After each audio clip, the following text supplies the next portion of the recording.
بسم الله الرحمن الرحيم. ياسين والقرآن الحكيم إنك لمن المرسلين على صراط مستقيم تنزيل العزيز الرحيم لتنذر قوما ما أنذر آباؤهم فهم غافلون لقد حق القول على أكثرهم فهم لا يؤمنون إنا جعلنا في أعناقهم أغلالا فهي إلى الأذقان فهم مقمحون وجعلنا من بين أيديهم سدا ومن خلفهم سدا فأغشيناهم فهم لا يبصرون وسواء عليهم أأنذرتهم أم لم تنذرهم لا يؤمنون إنما تنذر من اتبع الذكر وخشي الرحمن بالغيب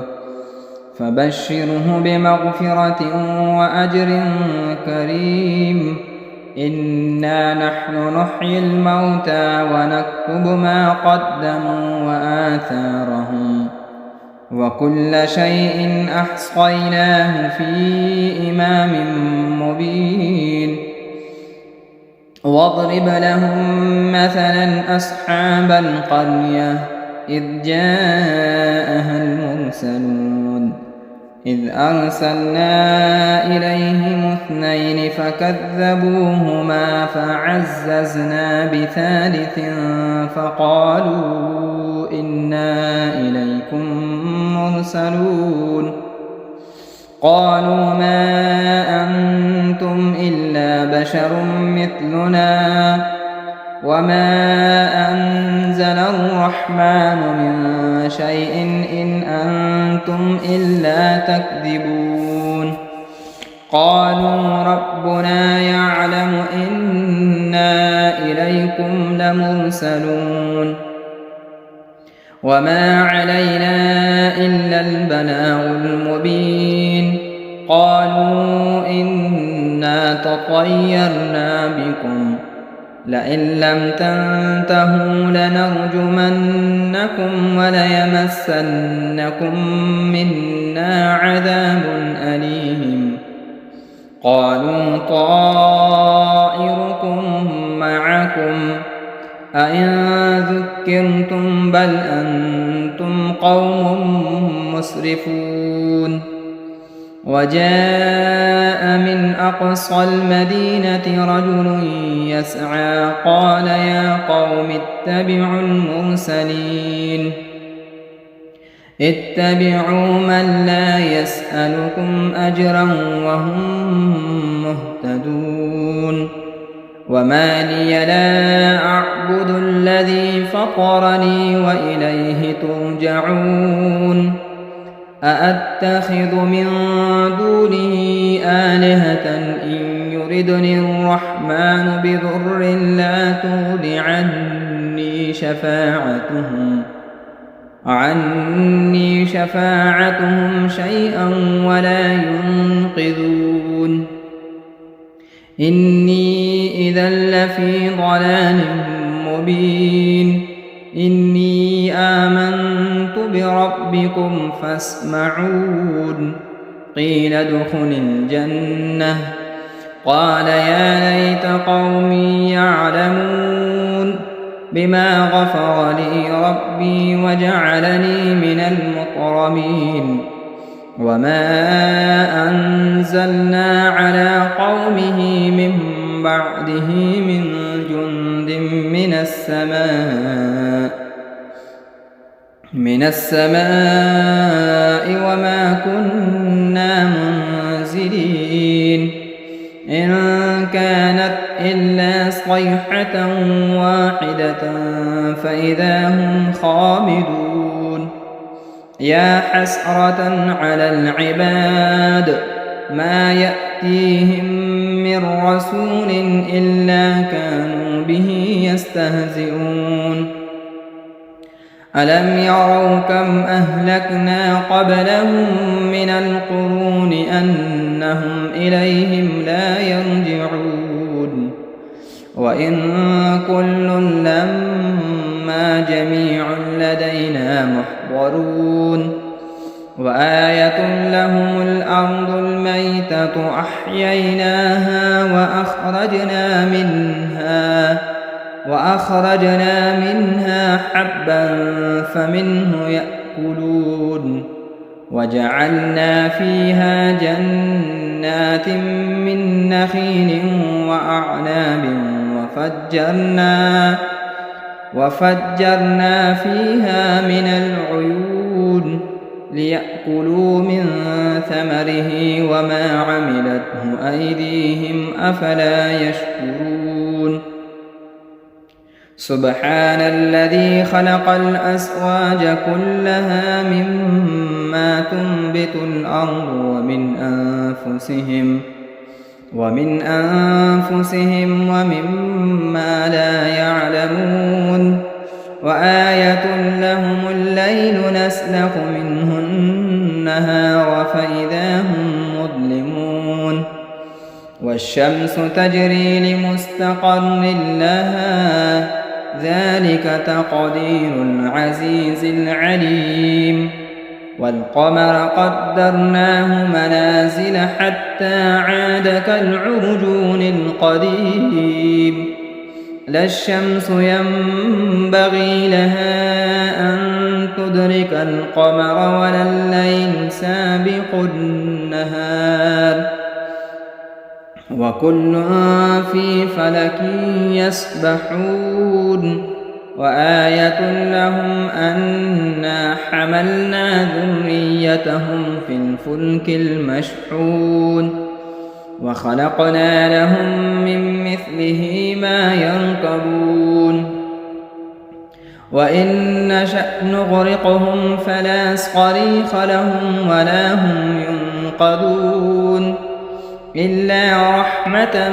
منا ومتاعا إلى حين وإذا قيل لهم اتقوا ما بين أيديكم وما خلفكم لعلكم ترحمون وما تأتيهم من آية من آيات ربهم إلا كانوا عنها معرضين وإذا قيل لهم أنفقوا مما رزقكم الله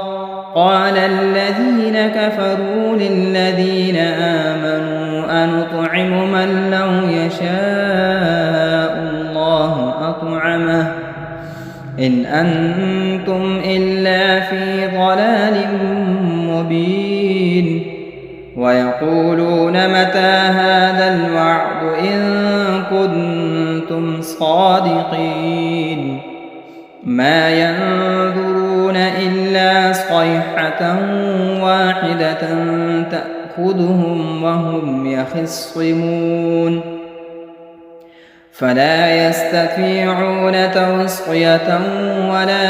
إلى أهلهم يرجعون ونفخ في الصور فإذا هم من الأجداث إلى ربهم ينسلون قالوا يا ويلنا من بعثنا من مرقدنا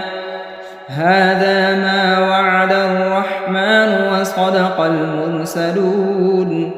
إن كانت إلا صيحة واحدة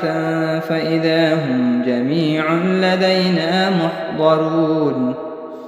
فاليوم لا تظلم نفس شيئا ولا تجزون إلا ما كنتم تعملون إن أصحاب الجنة اليوم في شغل فاكهون هم وأزواجهم في ظلال على الأرائك متكئون لهم فيها فاكهة ولهم ما يدعون سلام قولا من رب رحيم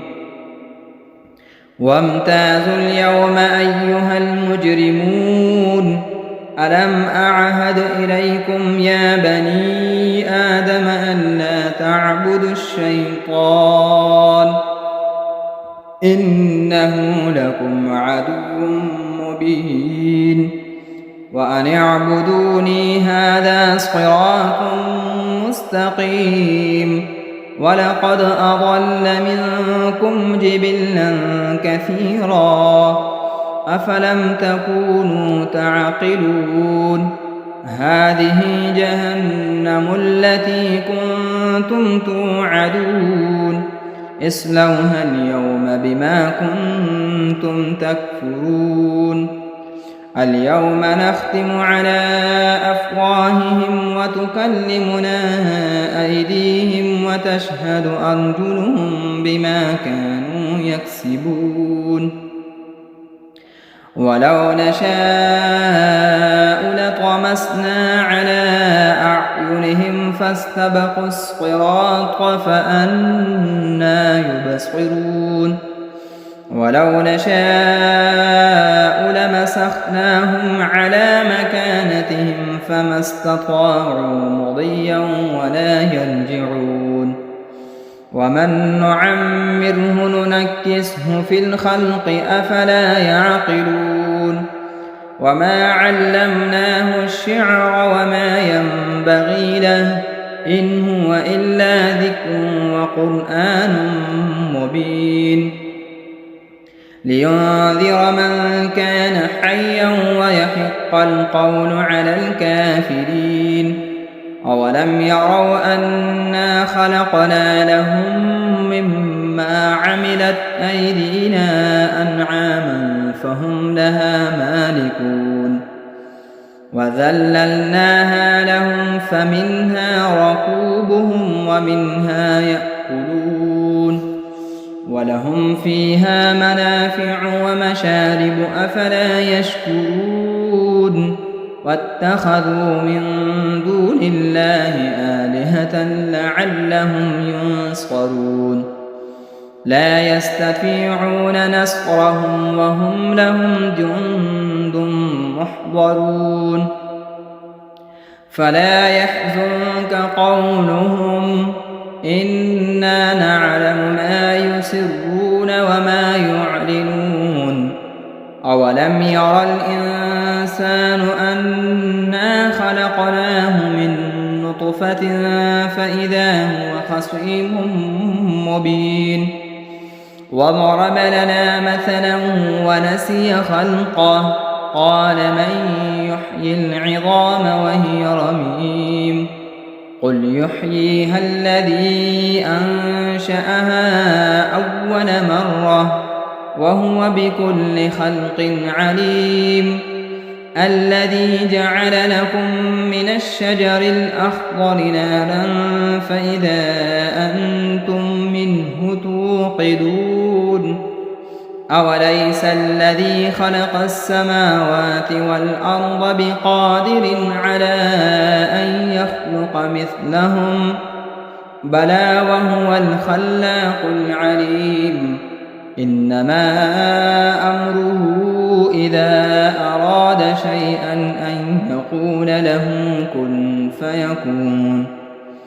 فسبحان الذي بيده ملكوت كل شيء وإليه ترجعون بسم الله الرحمن الرحيم الرحمن علم القرآن خلق الإنسان علمه البيان الشمس والقمر بحسبان والنجم والشجر يسجدان والسماء رفعها ووضع الميزان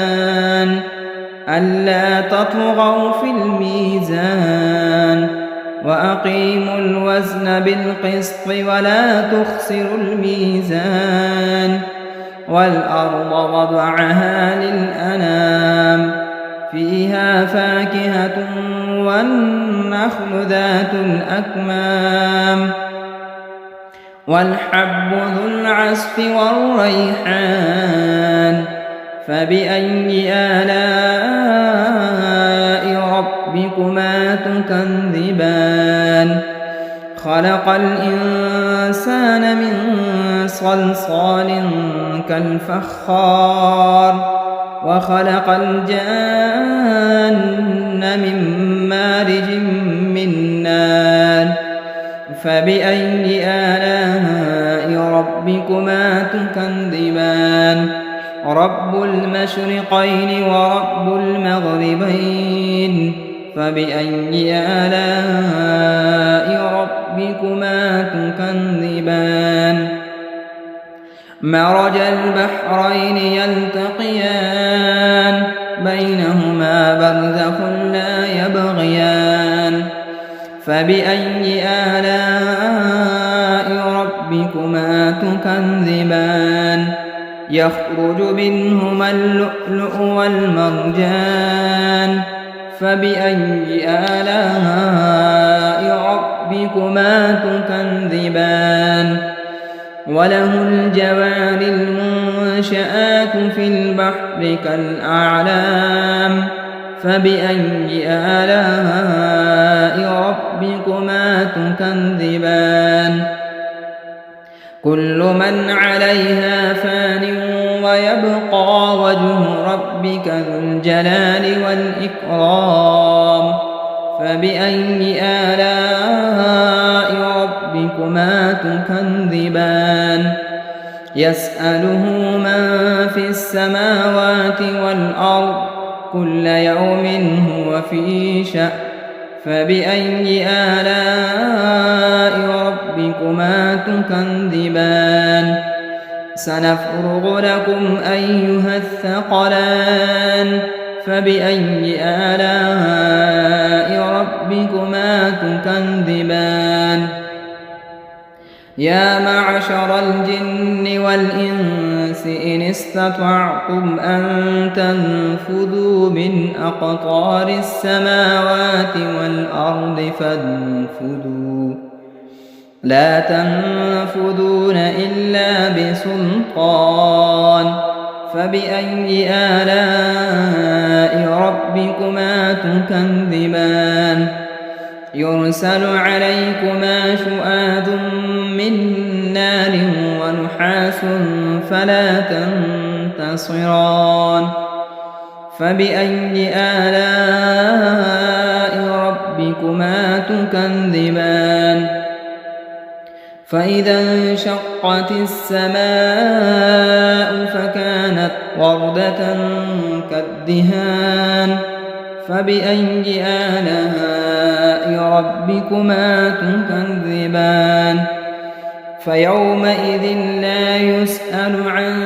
ذنبه إنس ولا جان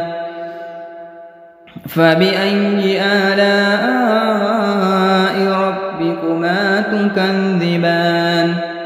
يعرف المجرمون بسيماهم فيؤخذ بالنواصي والأقدام فبأي آلاء ربكما تكذبان هذه جهنم التي يكذب بها المجرمون يطوفون بينها وبين حميم آن فبأي آلاء ربكما تكذبان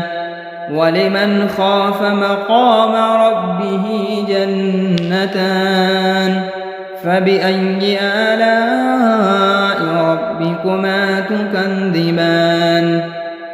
ذواتا أفنان فبأي آلاء ربكما تكذبان فيهما عينان تجريان فبأي آلاء ربكما تكذبان فيهما من كل فاكهة زوجان فبأي آلاء ربكما تكذبان متكئين على فرش بطائنها من استبرق وجنى الجنتين دان فبأي آلاء ربكما تكذبان فيهن قاصرات الطرف لم يطمثهن إنس قبلهم ولا جان فبأي آلاء ربكما تكذبان كأنهن الياقوت والمرجان فبأي آلاء ربكما تكذبان هل جزاء الإحسان إلا الإحسان فبأي آلاء ربكما تكذبان ومن دونهما جنتان فبأي آلاء ربكما تكذبان مدهامتان فبأي آلاء ربكما تكذبان فيهما عينان نضاختان فبأي آلاء ربكما تكذبان فيهما فاكهة ونخل ورمان فبأي آلاء ربكما تكذبان فيهن خيرات حسان فبأي آلاء ربكما تكذبان حور مقصورات في الخيام فبأي آلاء ربكما تكذبان لم يطمثهن إنس قبلهم ولا جان فبأي آلاء ربكما تكذبان متكئين على رفرف خضر وعبقري حسان فبأي آلاء ربكما تكذبان تبارك اسم ربك ذي الجلال والإكرام بسم الله الرحمن الرحيم إذا وقعت الواقعة ليس لوقعتها كاذبة خافضة رافعة إذا رجت الأرض رجا وبست الجبال بسا فكانت هباء منبثا وكنتم أزواجا ثلاثا فأصحاب الميمنة ما أصحاب الميمنة وأصحاب المشأمة ما أصحاب المشأمة والسابقون السابقون أولئك المقربون في جنات النعيم ثلة من الأولين وقليل من الآخرين على سرر موضونة متكئين عليها متقابلين يطوف عليهم ولدان مخلدون بأكواب وأباريق وكأس من معين لا يصدعون عنها ولا ينزفون وفاكهة مما يتخيرون ولحم طير مما يشتهون وحور عين كأمثال اللؤلؤ المكنون جزاء بما كانوا يعملون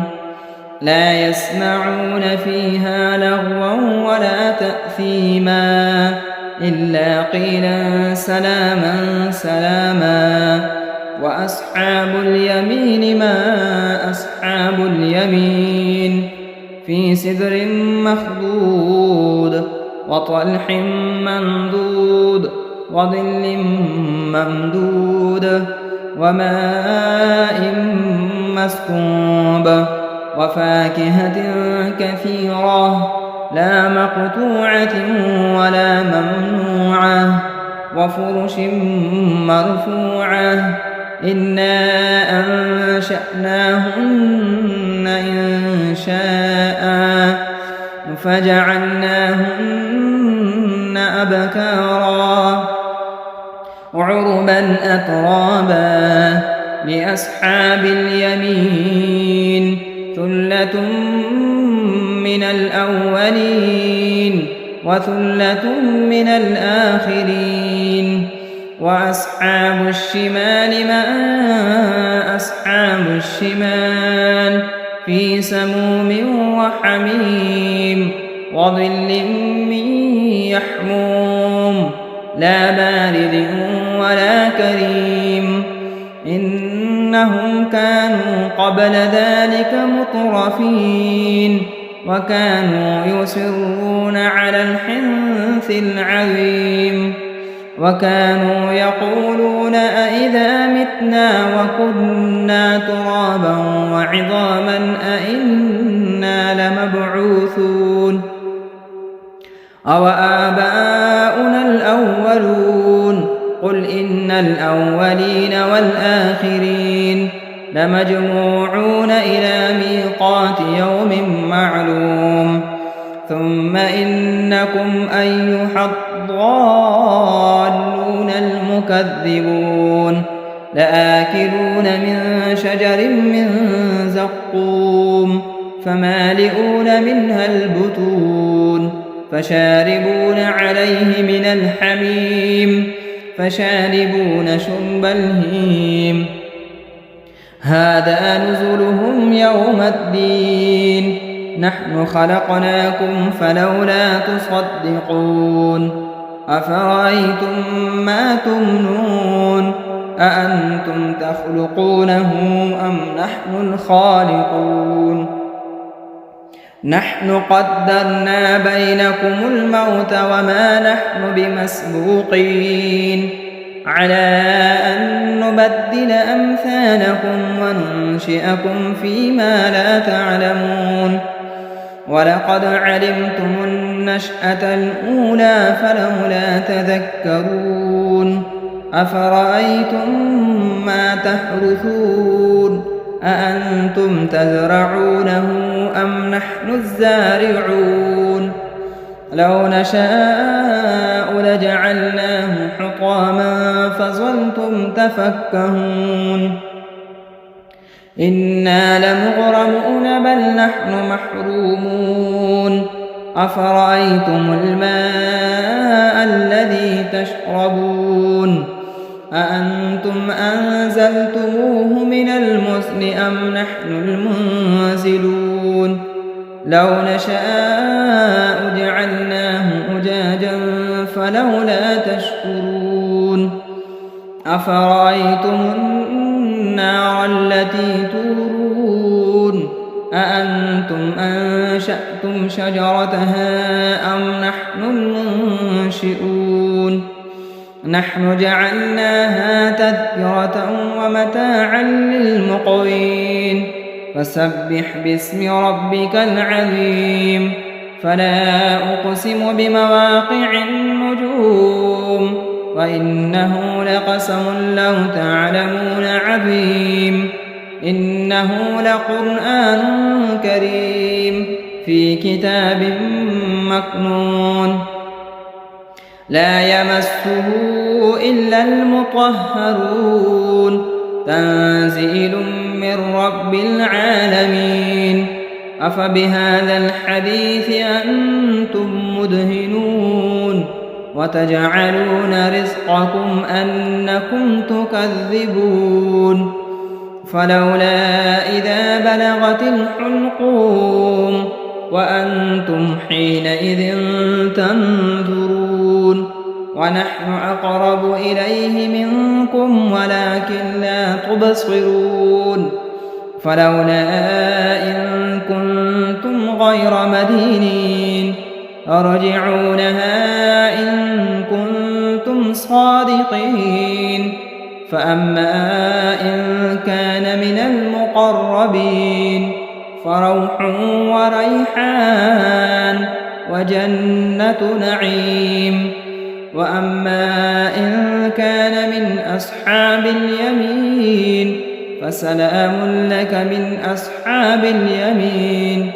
وأما إن كان من المكذبين الضالين فنزل من حميم وتصلية جحيم إن هذا لهو حق اليقين فسبح باسم ربك العظيم